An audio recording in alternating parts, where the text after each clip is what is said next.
I recently watched Pedro Almodovar's The Skin I Live In.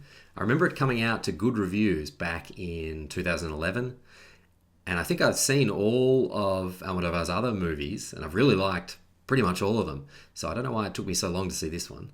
And no surprise, when I did see it about a week ago, I really liked it. Tonally, it's not quite like any of his other movies. The Skin I Live In is part family drama, part medical drama, part thriller. Probably the biggest part is it's mainly a thriller. Part monster horror and part surrealist black comedy. Its themes, though, are familiar from his other work. Broken families and disturbing sexual dynamics that we know from movies like Bad Education and All About My Mother.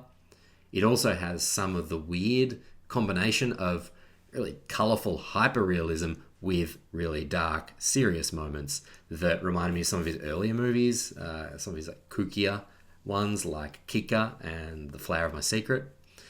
Actually, from memory, it was a long time ago I saw Kika, but I think it has a lot in common in terms of the ideas with that movie. Kika also touches on ideas of reviving the dead through cosmetics.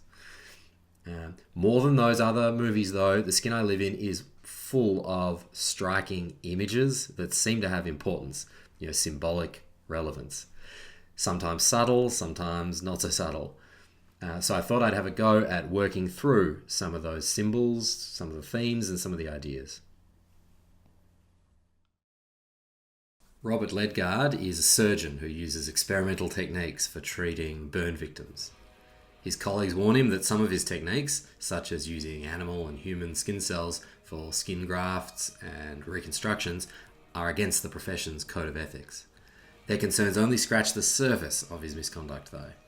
The narrative gradually reveals more and more about his willingness to experiment, even on humans, to satisfy professional curiosities and his personal issues.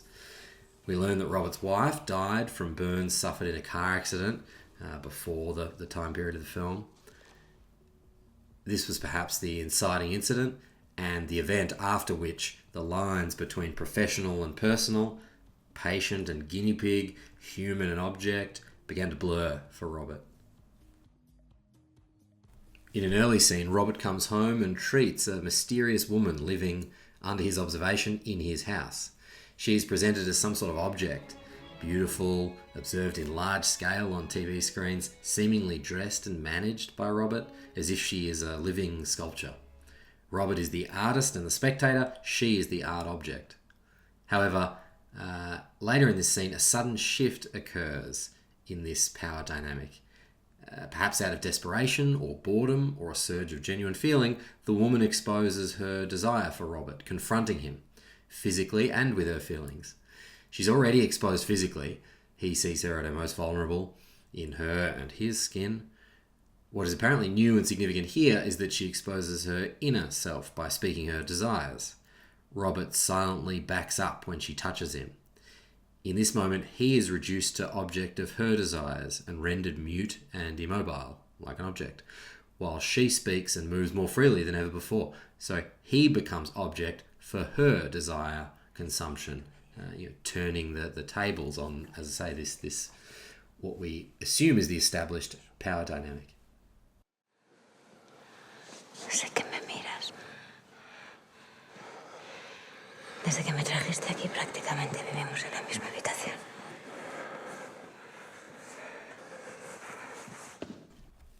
As he leaves here, Robert forgets his pipe and forgets his key. So as well as losing his voice and his agency and movement in this scene, he to some extent loses his head. Whereas she, previously presented as an object without independent will or thought, knows their location. She's kept her head.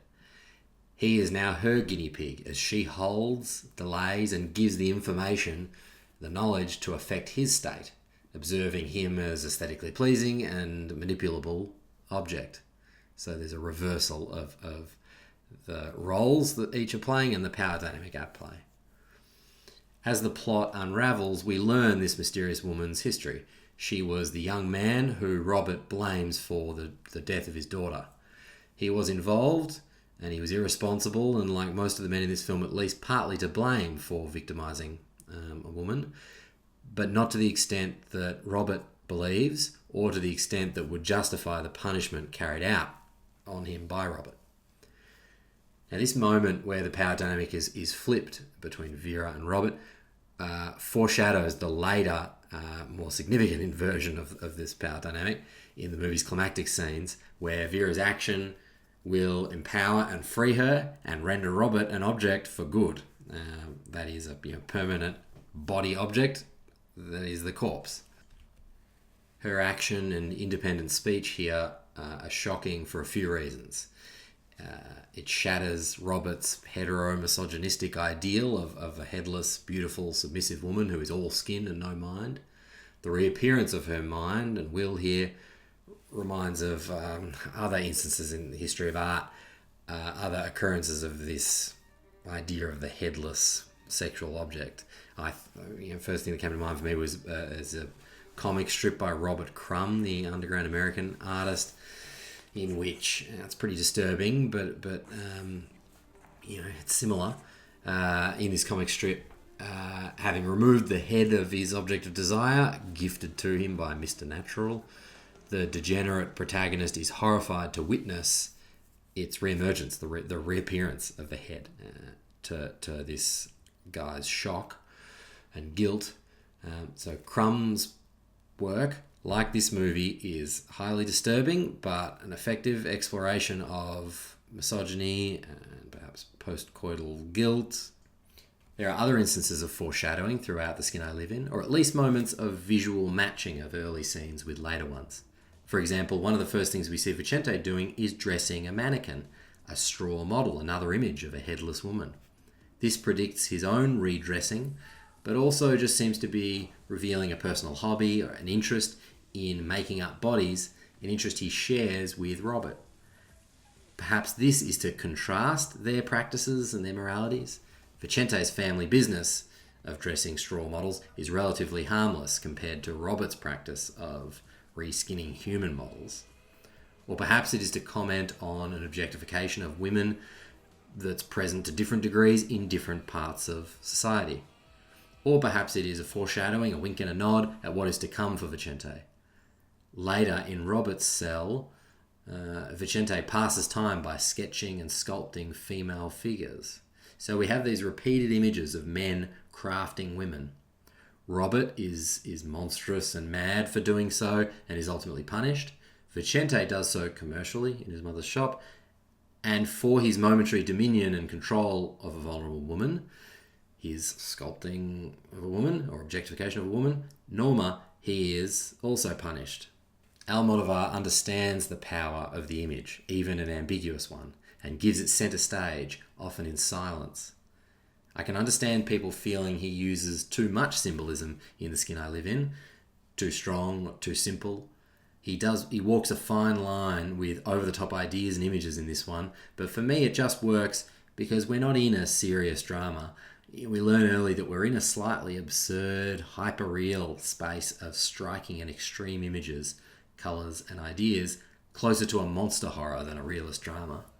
In this stranger genre, stranger tone, I'm primed to be less critical of some heavy-handed symbolism and shocking plot turns.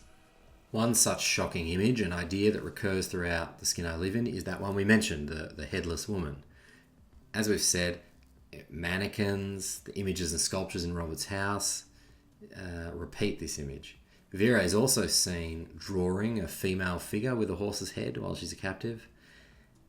And this one's interesting too, because that idea of the human chimera or mosaic, a hybrid of human and animal, is also appears a couple of times.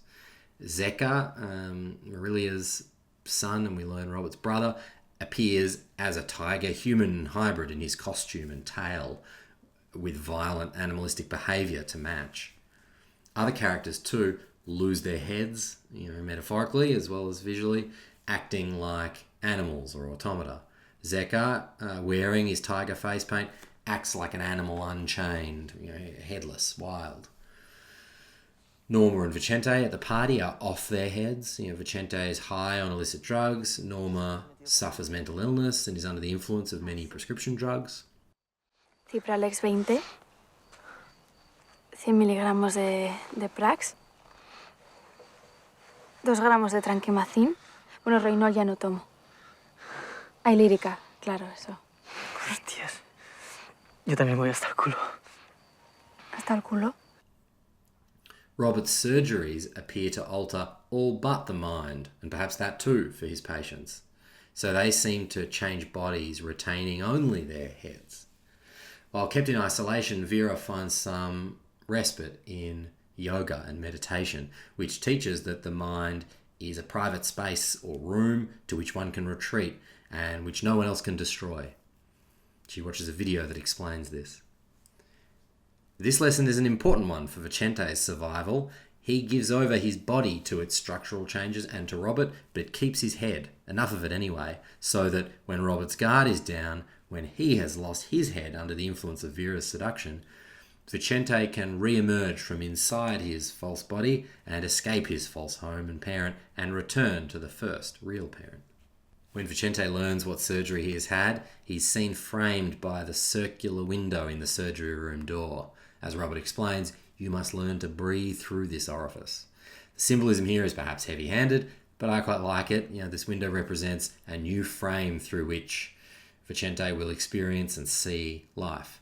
It is a new frame of mind, but also a new hole in his body by which he is now defined, or told to define himself.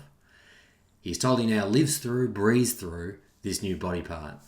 This is Robert's position anyway, but it will eventually be rebelled against, so perhaps shown to be false, shown that we do not define ourselves by one body part. This image is also reminiscent of Vicente's mother looking out through the window in their shop. So this could mean that, like his passive mother, he has become a woman, reserved, trapped in a role, or it could mean he and we are reminded of his mother in this moment, just to represent the idea of birth or rebirth. He saw his mother through the wooden, real, positively associated frame in the clothes shop, whereas the hole here is also representative of rebirth, a canal associated with the mother and with his being reborn as a new person, new gender, and seemingly into a new home with a new parent figure of sorts, Robert. He sees his new parent through a similar but colder, darker, more clinical, this metallic surgery wall frame. The Skin I Live In explores and blurs the boundaries between a number of oppositional pairs. Robert blurs the line between professional and personal, object and subject, thing, person. In the early scene we discussed, in which Vera momentarily flips the power dynamic, and in the climactic escape scene, a few oppositional pairs are challenged. Doctor-patient, craftsman-clay, captive-captor. Other oppositions whose boundaries are blurred include male-female, parent-child, wife-daughter, inner and outer, inner and outer of the self, internal life versus the surface skin. Alive-dead is even challenged by the recreation of the wife, the daughter, after they die. Bigger essays could dive into these pairs too, and I think there's interesting stuff there, but I'm too lazy, so I'll just touch on a couple that struck me as interesting. The relationship between these opposites is complicated throughout The Skin I Live In, and their nature as opposites is complicated. The relationship between family relations is made ambiguous and flexible. Marilia says to Robert, "I know you as if I'd birthed you." On the surface, this raises the idea of the surrogate mother, a role that can be played. She figures here as a guide or conscience for Robert, feeling and serving guilt for his treatment of his captive. She feels it herself because the guilt is in part hers. As we learn later, she did birth Robert, so bears some responsibility for him, for his actions. Again, family relationships are complicated, though.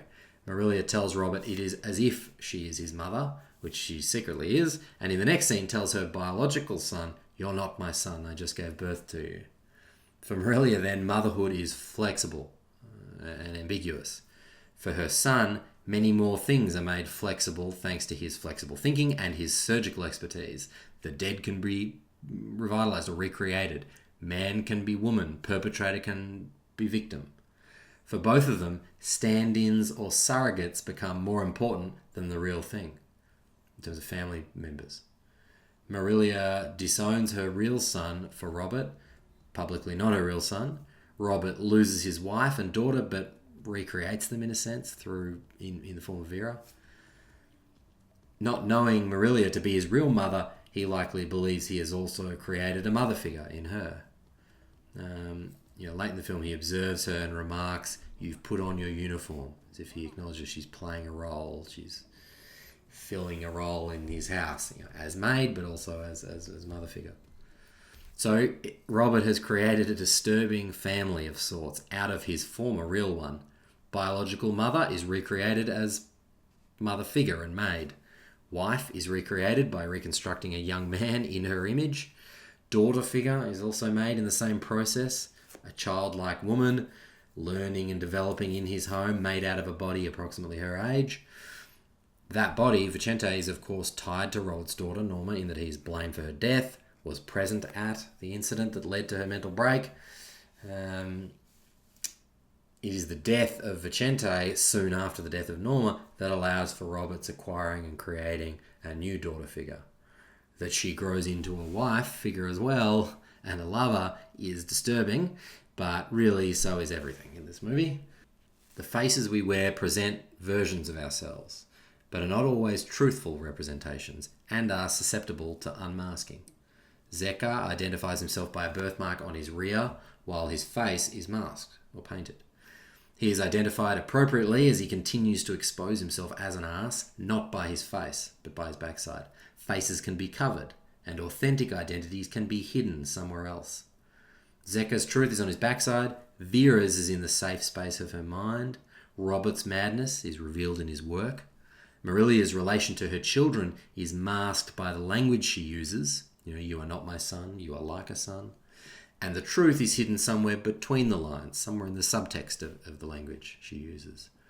All of this raises questions of identity. If we wear a mask long enough, does it change who we are? The Ledguds seem to represent the position that identity is malleable. The view of the film, though, and its morality, as shown by the climax and Vicente's ultimate return, seems to be that truths remain beneath the surface, even if covered, even if pushed down.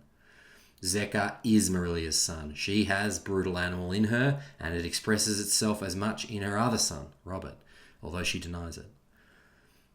Vera is still Vicente, and Robert, deep down, is a monster, no matter how polished his exterior.